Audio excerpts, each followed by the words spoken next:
Well, look at this. Probably any old timers would recognize this case because I think all of these guitars came in this kind of case. It's original case, and everything I can tell on the guitar looks original. This is the old electric I told you about. Wait for it. Wait for it. Ta-da! Harmony. A Harmony Rocket guitar.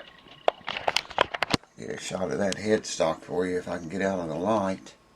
Harmony Rocket. Steel reinforced neck. Doesn't have a truss rod. Not an adjustable one. It's just steel reinforced neck. But look what a beautiful guitar. All original. One pickup. Single cutaway. Look this up, and they made these Rocket guitars. Harmony made these. They started making the Rocket in 1959 and made them until 67, I believe. In 1963 they started making the red ones. They were all sunburst, and in 63 they started making the red ones. This is a strange sort of sunburst, I guess you would call it that. But anyway, they started making them red, or making red ones in 1963. So this particular guitar is somewhere between 1963 and 1967. It's very old either way, and in really, really good shape. As you can see, it's not hurt any at all. Beautiful piece of work. Got a bolt-on neck. It has a few issues. I think maybe with the frets, and the pots probably need clean. Potentiometers that old have got to be full of dust. But anyway, we're going to go through it, tear it apart, and put it back together again and make it play. So hang on for that. This guitar is a model number H53, by the way. And as I figured, those potentiometers are really noisy. I gotta take the knobs off and clean those out. The pickup works, which we like. The fretboard here, I want to show you this. If I can get the camera, will pick it up. Someone has redone the frets on this. It's got a couple of inlays missing. We'll fix that. But look at the crossways motion. God, it looks like they used a wire brush on that fretboard or something. It's scratched bad. I mean, there, I think you can see the scratches. It's really roughed up. The frets actually still look pretty good. They're flat. So I may put a little bit of a crown on them. I don't know. But definitely going to try to make that fretboard look better and fix these, put these inlays back in. I'll have to find some that fit. I think those are 7mm. Some of the keys are a little tight. I'm going to lubricate those and put a set of strings on it and check the action. I'm going to have to maybe... yeah, I can't adjust this neck. See, the only way you can adjust that, and it's fairly straight. It's got a little bit of a forward bow to it. If it's too much, the only way to get a backward bow in that is to put that bad boy in a clamp and bend it into shape and let it set for several days under pressure, and you know, hope that it straightens itself out. Look at those scratches, man. Boy, somebody was really rough on that fingerboard. It's scratched all to shit. That's a shame that got like that. But anyways, I'm going to get some strings out here and get some something to clean those pots out with, and we'll check the wiring and everything, and see if we can make this thing make music again. Hold on. Rowe Industries, Toledo, Ohio. Anybody ever hear of that before? I wanted to show you get this camera to work. That date, November 3rd, 1961. No serviceable parts here, but that pickup was made in 1961, November 3rd, so I'm betting this guitar is one of the earlier red ones. As I'll say, they started making them red ones in 1963, I believe it was. And I'm betting you this probably is a 1963 model, by it having that old of a pickup in it, older than the guitar actually is. It's got a block of wood that just sits there, and then the pickup sits on top of the block of wood, like so. But anyways, I wanted to show you that date. I still haven't found the defective ground. This is just I'm going to have to clean this thing out pretty soon. Take a wire brush to it. This is just putting a little bit of a crown back on these frets where someone had flattened them.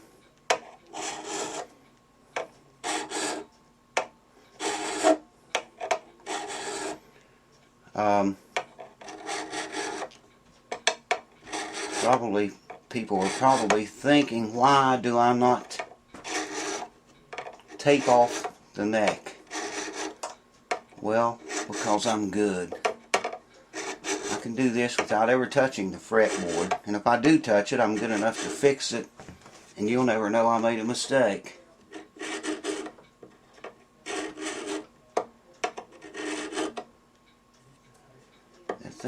Those frets are really, really soft. I'm surprised they're not wore a lot more than they are.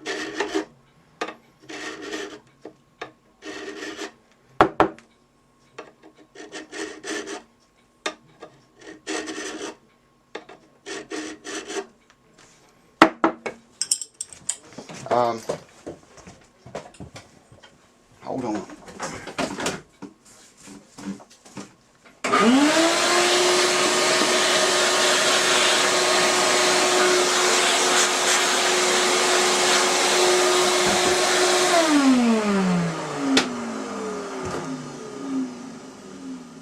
I'm going to flip the guitar over and go across all these frets again from the other side and clean this file out. I need a wire brush for that. Looks like someone took a wire brush to that fretboard, man. I've never seen anything like that before. Like I say, I could sand that out. It doesn't really hurt the guitar. It doesn't hurt the playability of it. It would be awful time consuming to sand all of that out, though. I started up here, and hang on, let me get the camera. I don't know if you can see this or not, but it's somewhat better up here than what it was. As you can see there, you can see the lines. Looks like they used a real coarse sandpaper and sanded the fretboard for some reason.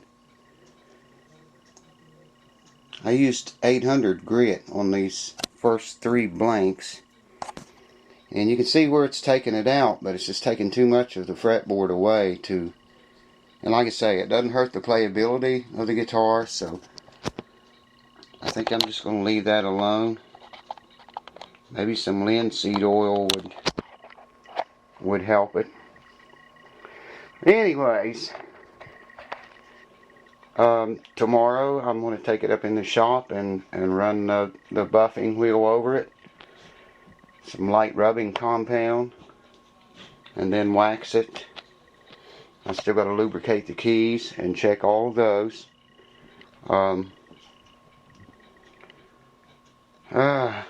Turn it over and do the frets again.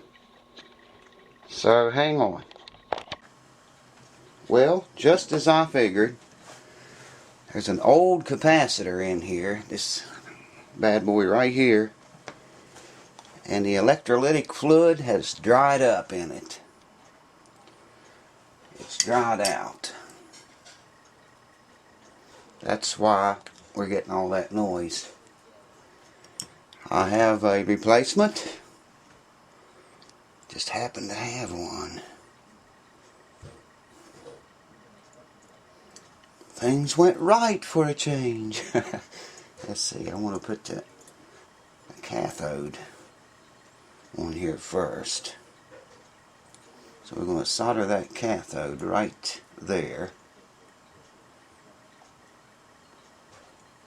Yeah. There we go.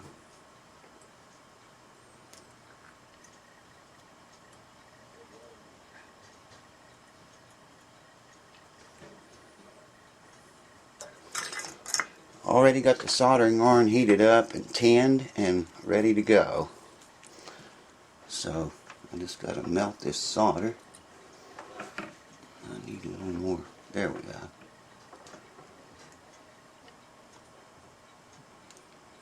The solder joints look pretty good on this, actually. A lot of these older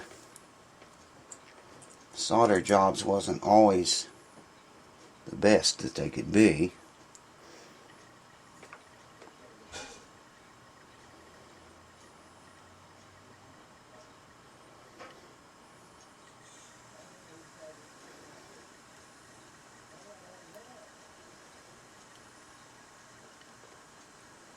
It'd be nice if that would set right there. I need a piece of this.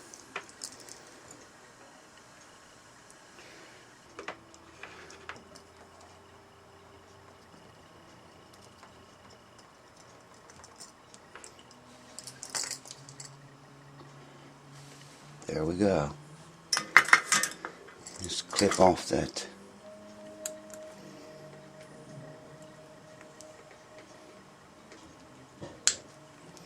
excess end.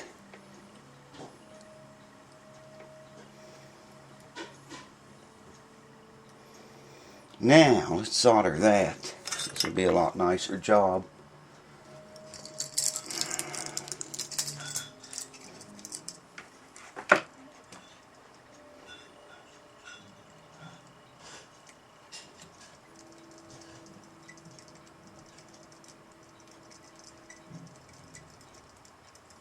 I think I need a new tip for my soldering iron. Tip seems to be a little funky. Okay, there's the new cap in place. Now let me clip that off. Yeah, I thought it was still hot.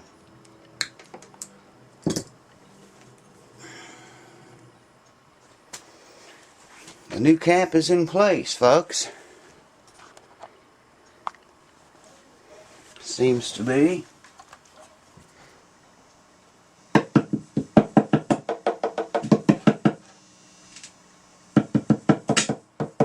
Oh, there's some dirt in that potentiometer yet. But we got tone now, so that's definitely a plus. And then that could be presenting a problem with humming too.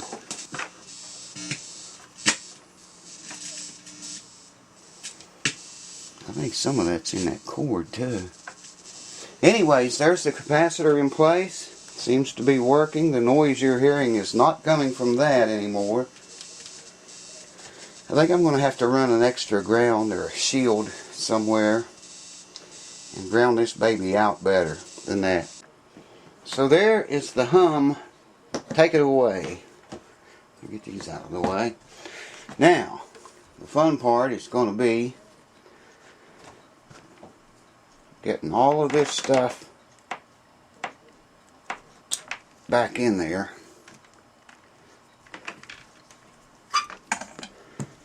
Through this little hole. All of this has got to go back into that hole, and I'm going to have to do some fishing to get everything back in the right places. But some of those solder jobs are, I don't know, some of them aren't too bad and others look pretty crappy. But, you know, it's been in there a lot of years, man. I guess you can't expect a perfect solder job for the back in the 50s. Probably were lucky to get it soldered at all. I'm going to clean those pots out again better while I have them out. Spray some cleaning solution fluid in there and work the devil out of them. And then I'm going to put all this stuff back in the body and mount it. And probably put some inlay in. There's a couple of dots of inlay missing in the fingerboard, so I'm going to replace or put some in there. I have to check out what size that is. So I'm not going to bore you to death with me cramming all this stuff back in the holes. It's going to take me a long time, so I'll be back when we get it that much of it done. You can watch me put the inlay in. Well, okay, so after a couple or 3 hours and a whole lot of trials and errors and a handful of bad words, it's in there.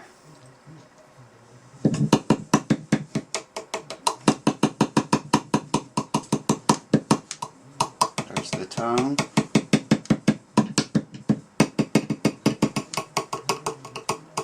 And there's the volume. So, I'm going to turn this amp off. We got rid of the hum. I'm going to leave these knobs off until I can clean this up and polish it better. Next thing I'm going to do is put inlay in that fretboard. There's 2 dots missing here. I already measured those. I think they were 7mm. I'm going to measure them again. Hold on. I measured these the other day, but just want to be absolutely sure.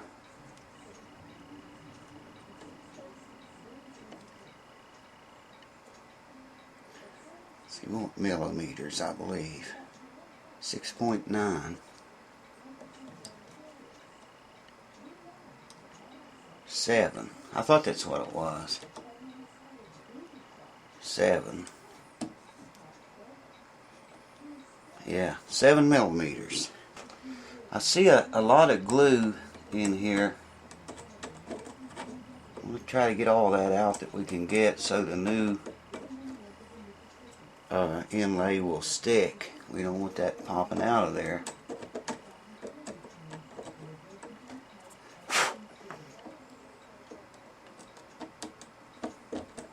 A lot of old glue stuck down in there yet. We don't want that.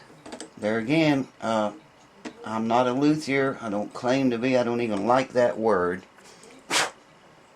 More of a guitar tech, maybe, but not a luthier. But just letting you know, the option is available if you have an instrument that needs some work done. Inbox me You can reach me on Facebook or here on YouTube, and we'll talk about what it needs. And I've had several of them sent through the mail, a lot of them.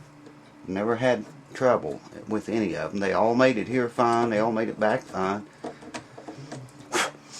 I would recommend you insure it well, though, you know, before, you know how the U.S. mail carriers are sometimes. But yeah, if you'd like me to look at one of your instruments, drop me an inbox and tell me what it is, what you think it needs done, and we'll take it from there.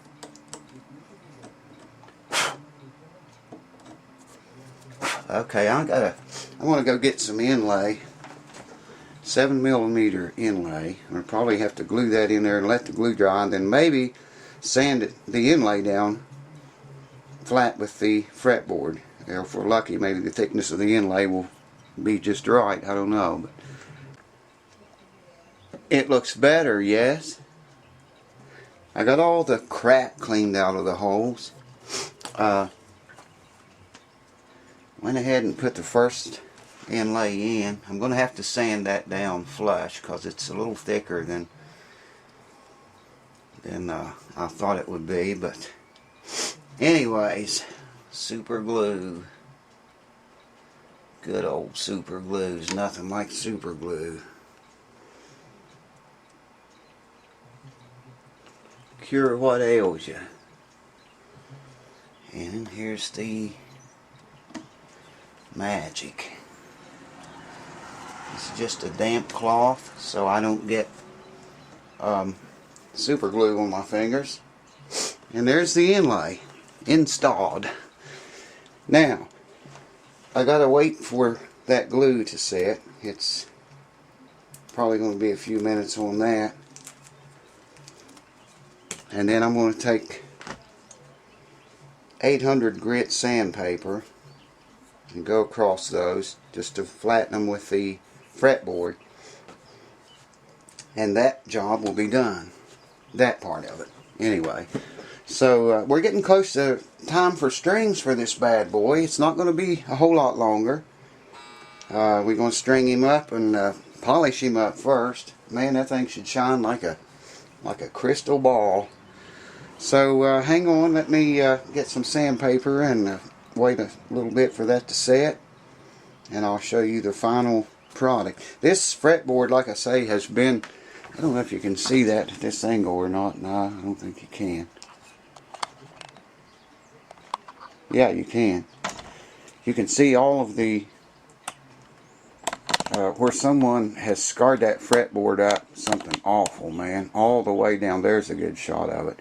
It looks like they used a wire brush. Now up here on the first three, yeah, come on camera, check these out. I went over those with 800 grit paper, the first three blocks there. You can see the fourth one there where it starts to get rough again. You could sand that all out, like I said before, and it would look a lot better, but it doesn't hurt the playability of it. So I'm not going to get into that because it's going to be very time consuming. It took me a long time just to get these three to look that way, and they're not perfect. I still see some remnants of crossways filing or sanding or whatever they did, man. I don't know what they did to it, but anyways, I'm going to sand these two down. So let me get some sandpaper and get set up for that. Well, you can kind of get an idea of what it's starting to look like anyway. This will look a lot better once I get it cleaned up and oil this board up. I had to go up to a 1200 grit paper here now. I've already sanded those down, but I got to go up to a 1200 grit paper now just to make sure they're absolutely smooth. with the fretboard. That's really close. Very close.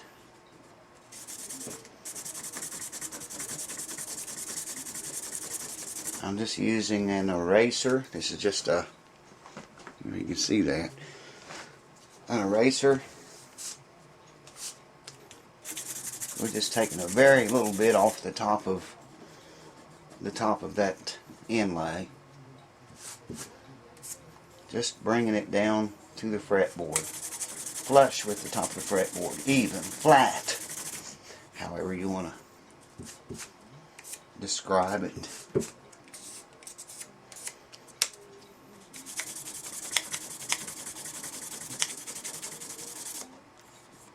Very good. Very good.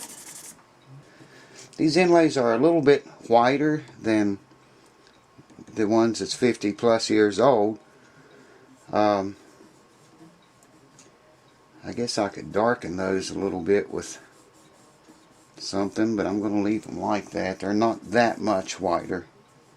And they'll turn eventually the same color the others are as it ages. So, what do we got? We got the frets done. We got the inlay in and done. We got the wiring rewired, replaced the capacitor. Finally, after 2 or 3 hours, got all that stuff back into that little hole. Got to put the pick guard back on. And then I'm going to polish this bad boy and then string it up. I got to check the keys. I want to lubricate the keys, check all the screws in those, make sure everything's tight. And I'll come back as soon as I can. Hang in there. Well, friends, here it is in its majestic beauty. Look how that thing buffed out. I'm telling you, it's just, this guitar is 50 or 51 years old, people, and it's in this condition. It's just unbelievable. It's not mint, like I said before, but it's very close. Very, very close. Got the intonation set, thanks to Peterson tuners. I should have maybe filmed that, but for those of you who don't know, I'll tell you. Check your harmonics at the after you tune it up to pitch. I'm not hooked into an amp right now, but tune it up to pitch. Check your harmonics at the 12th fret, and note it at the 12th fret. That might be a little bit sharp.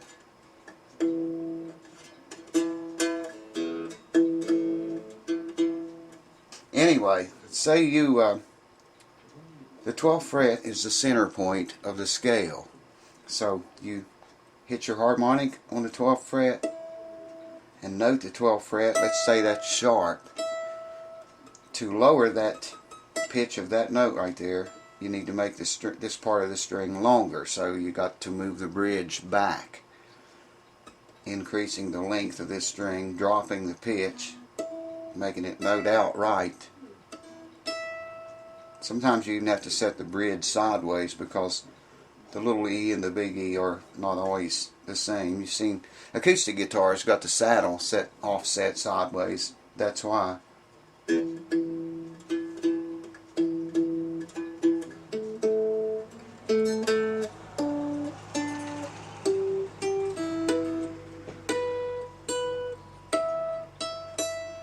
So got the harmonic set.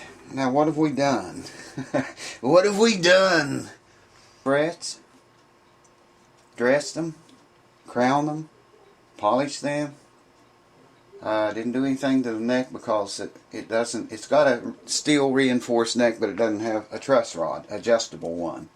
Anyways, so it's got a little bit of a forward bow, more than I like, but it doesn't hurt it. It's not enough to worry about. So anyway, we did that. We put a capacitor in there. That old capacitor, what did I do with it? I've lost it already. It wasn't any good anyway. Oh, here it is. I'm going to show it to you. This is a 57-year-old cap. Well, take my word for it. That was the problem. That's why we were having such a bad hum. It's just for your treble controls, all it is. And the old cap dried out. The electrolytic fluid in it dried or leaked out. So anyway, that's fixed. Replaced that, cleaned these, took the pickup out, cleaned it, polished the entire guitar, put inlay in 2 places here. I'll turn it around and let you see that. Well, hang on. There you go.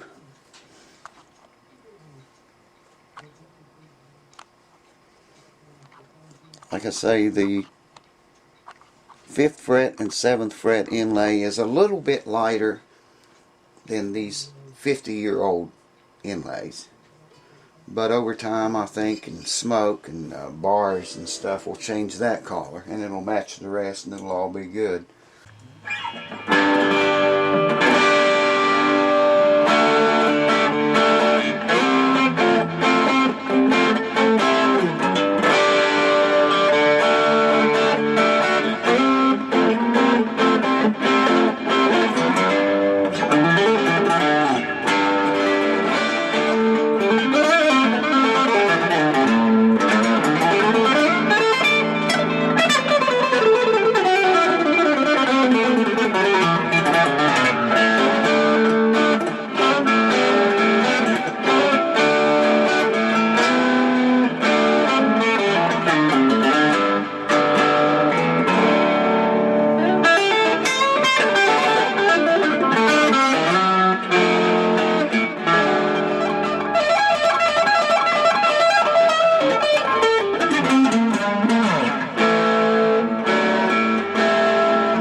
Quite a guitar, wouldn't you say, folks? By the way, we put these on it. Diodario extra light nickel wound, regular light gauge it says. They're 10s to 46s is what they are. Way lighter than I'm used to playing because I never hardly pick up electric guitar anymore. It's been years since I touched one. But anyway, those are pretty decent strings, I think. And brought back to life. It looks pretty good. Sounds pretty good. Somebody could play it. Probably send this out to the owner in the next few days. I'm going to keep it a few days and watch it and just make sure everything stays the same, you know, nothing changed. I don't think it will, but it's almost, just almost ready to go home. Just amazing.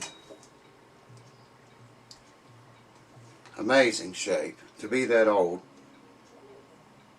So anyways, probably the next video will be on blue chip pick review. I've been using one I was looking today. It's been about 2 months actually on the same pick, and like I said before, the only thing I'm going to tell you now is it's not wearing, so you got to watch to see what I really think of it and the price of it and all that. Anyways, that'll probably be the next video unless I get crazy and do a lesson between now and then. But watch for both of those. There's going to be a lot of lessons coming up. And I want to say thank you again to the new subscribers, and thank you to the old ones for hanging around. I really like that count going up like it is. Let's keep that thing going. We got to get above 1,000 at least. So thank you all for that. Appreciate it. Stay tuned. More good stuff coming your way. Take care of yourself, folks. Nobody will do it for you. Cheers. It looks better, yes?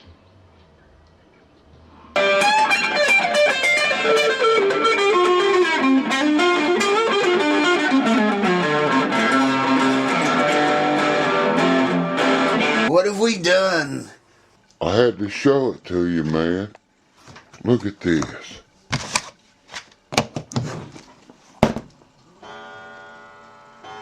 Now, doesn't it look better?